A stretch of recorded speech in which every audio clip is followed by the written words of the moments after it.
Sabe aquela experiência que milhões de cristãos buscam? Uma das mais poderosas e até mesmo debatidas na fé? Pois é. Mas como é que a gente sabe que ela de fato aconteceu? Olá! No nosso Explainer de hoje, a gente vai mergulhar fundo na evidência do batismo no Espírito Santo. Então a grande pergunta é essa, né? Milhões de pessoas buscam essa experiência, o tal do batismo no Espírito Santo. Mas qual é o sinal? Como é que se pode ter certeza de que aconteceu mesmo? Para a gente achar essa resposta, vamos direto na fonte, lá nos textos bíblicos que falam sobre essa promessa. Ok, primeiro de tudo, vamos colocar todo mundo na mesma página. É super importante entender isso aqui. Segundo as fontes que analisamos, o batismo no Espírito Santo não é a mesma coisa que a salvação, tá? É uma outra experiência que vem depois que a pessoa se converte. E para quê? A ideia é ser um revestimento de poder, sabe? Uma capacitação divina para a vida e, o que é fundamental, para a missão. E essa ideia toda não surgiu do nada, não. Ela vem direto de uma promessa das próprias palavras de Jesus. Pouco antes de ir para o céu, ele disse isso aos discípulos. A conexão é direta. O poder não é um fim em si mesmo. Ele tem um objetivo claro: ser testemunha. O propósito sempre teve a ver com a missão. E olha, essa promessa de Jesus não ficou só na palavra, não. Ela se cumpriu e bem rápido.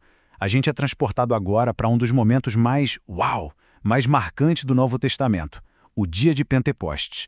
É aqui que a teoria vira prática. E de um jeito explosivo. O que as fontes destacam aqui é que a experiência foi tudo menos discreta. Esquece um evento interno ou silencioso. Teve um som que dava para ouvir, como um vento muito forte, teve algo que dava para ver, as tais línguas como de fogo, e a consequência imediata, sobrenatural, todos ali começaram a falar em outras línguas. E esse, gente, é o ponto crucial de Pentecostes. A primeira evidência externa, que não deixava dúvidas do recebimento do Espírito, foi o falar em línguas. O texto deixa muito claro, não foi algo que eles ensaiaram ou aprenderam. Foi o próprio Espírito que deu a eles a capacidade de falar na hora. E aqui, as fontes fazem uma distinção importante. O que aconteceu em Pentecostes é o que chamam de zenolalia. Os discípulos falaram em idiomas humanos reais que eles nunca tinham estudado, mas que foram entendidos pelos estrangeiros que estavam em Jerusalém. Isso é diferente da glossolalia, que é descrita mais para frente no livro de Coríntios como uma língua espiritual, uma comunicação mais direta com Deus. A pergunta que fica, então, é inevitável. Tá, mas e o que aconteceu em Pentecostes? Foi algo isolado que aconteceu uma vez e nunca mais? Ou aquilo ali estabeleceu um padrão para a igreja que viria depois? A resposta, segundo as fontes, está nos capítulos seguintes do livro de Atos. E quando a gente segue a história em Atos, as fontes apontam que existe sim um padrão que se repete.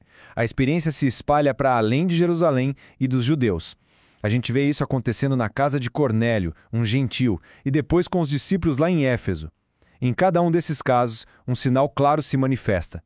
Eles falam em línguas. Aí você pode se perguntar, ué, mas e no caso de Samaria, em Atos 8? O texto não fala nada de línguas. Então, como é que os apóstolos souberam que os samaritanos receberam o Espírito? O argumento das fontes é lógico.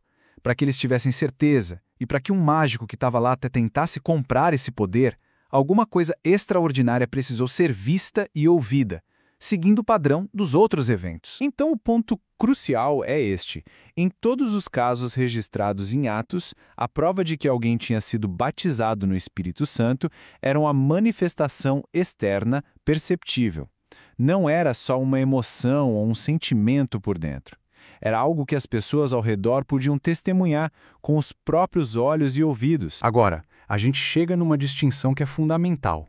Uma coisa é o falar em línguas como evidência inicial do batismo. Outra, bem diferente, é o dom de línguas para edificar a igreja. Pensa assim, o primeiro é o sinal de que a corrida começou.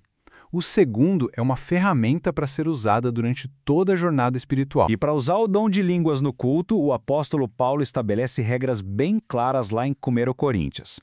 O foco tem que ser sempre a ordem e a edificação de todo mundo. Por isso ele orienta que falem só 2 ou no máximo 3 e um de cada vez. E o mais importante, só se tiver alguém para interpretar. Se não tiver intérprete, a regra é o silêncio e a comunicação virá algo pessoal, entre a pessoa e Deus. Certo, a gente já viu o que e o como. mas isso tudo nos leva à pergunta mais importante: o porquê? Qual é o propósito final desse revestimento de poder? É só uma experiência individual e marcante e acabou? A resposta, segundo as fontes, é um não bem grande. Essa experiência não é vista como um fim em si mesma. É o ponto de partida. É a capacitação divina que dá o empurrão para o crente ir para a missão e para o serviço, para cumprir aquela ordem de Jesus, de ser sua testemunha. Mas que tipo de poder é esse na prática? Pensa só nisso. No dia de Pentecostes, Pedro, o mesmo pescador que tinha negado Jesus, se levanta para pregar. E o resultado daquele primeiro sermão, logo depois de ser revestido de poder, foi esse número aí: 3.000 pessoas se converteram. Um impacto imediato e gigantesco para a missão. Uma das nossas fontes, o pastor Giovanni Santos, resume bem essa transformação. Ele diz que a pessoa que foi batizada no Espírito Santo teve coragem, ousadia de pregar a palavra. A experiência, portanto, não gera passividade, mas ação.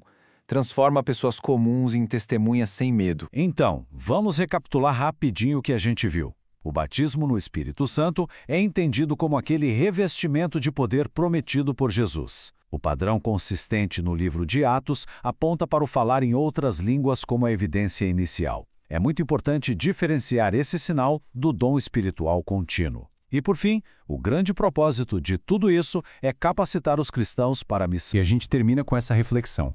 As fontes que a gente analisou não tratam o batismo no Espírito Santo como um mero evento histórico, mas como uma promessa e um convite que atravessa os séculos. Será que este é um convite relevante para nós hoje? Uma questão para a gente pensar. Obrigado por nos acompanhar e até o próximo Explainer.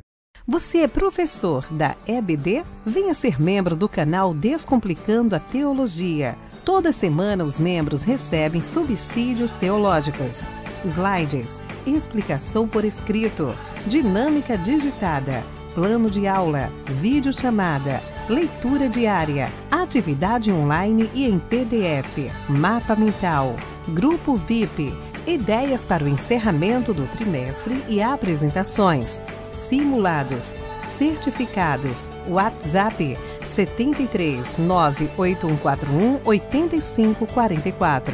Pastor Giovanni Santos.